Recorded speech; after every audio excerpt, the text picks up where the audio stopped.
Well, for more on the China-U.S. trade relationship and the historic upcoming talks between Xi Jinping and Donald Trump, I spoke to Yukon Huang. He's a senior associate in the Carnegie Asia Program. I asked him if looking at trade as a trade deficit with one country like China paints an accurate picture of a country's economic strength. No, it doesn't. First of all, trade is not a bilateral country-to-country issue. It's a multilateral issue. Trade goes across countries, between countries, and there are many factors that influence a country's trade balance with a specific country. And in China-U.S. case, the bilateral trade surplus or deficit is actually quite deceptive. So tell us a bit more about that. Why is it deceptive? Why does it not tell everything? Well, if you look at the U.S. situation, it's been running a trade deficit for 40 years consecutively. And this has occurred during periods when the U.S. economy has been doing really well and when the economy has been in recession. So trade deficits don't tell us much about the strength of the economy.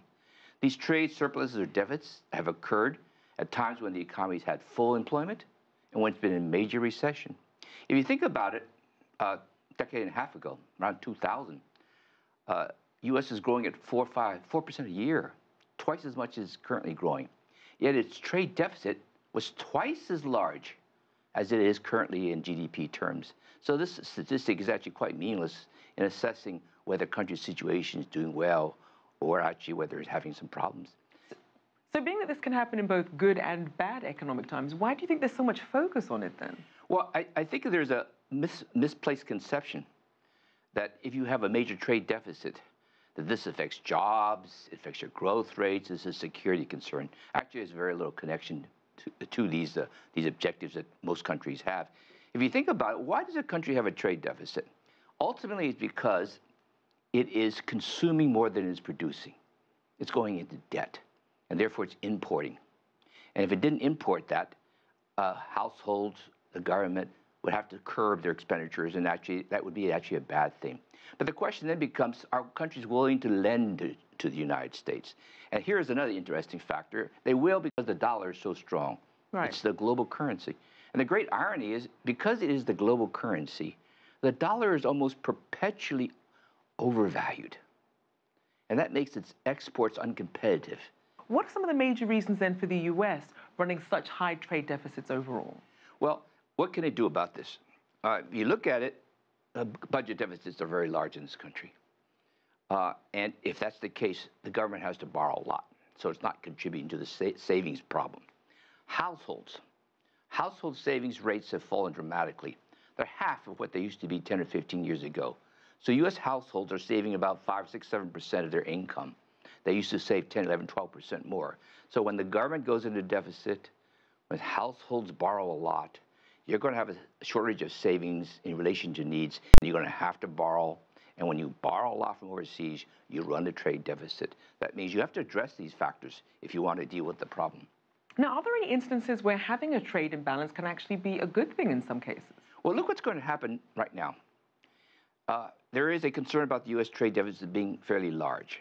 But the actual reality is it's actually probably going to increase over the next year or two.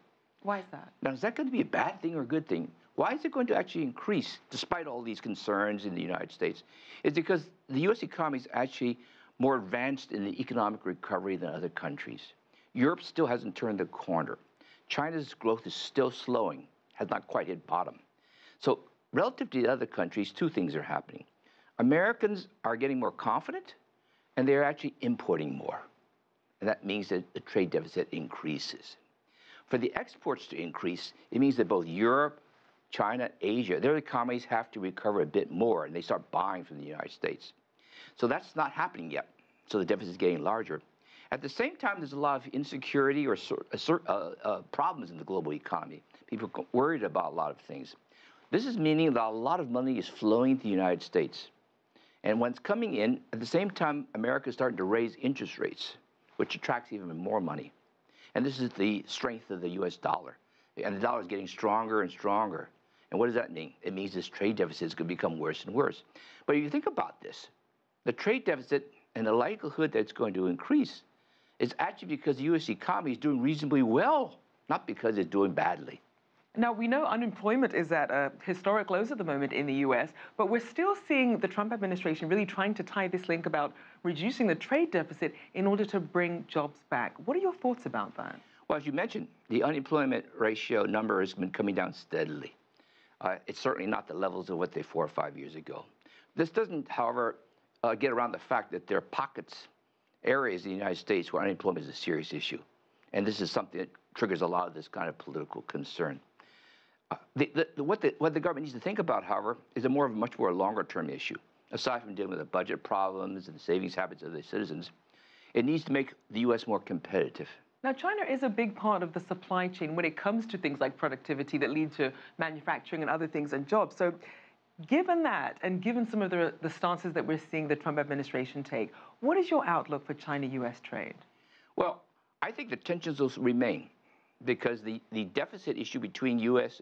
and China is a structural issue. China produces a lot of consumer goods, and the U.S. is a high-consumption society.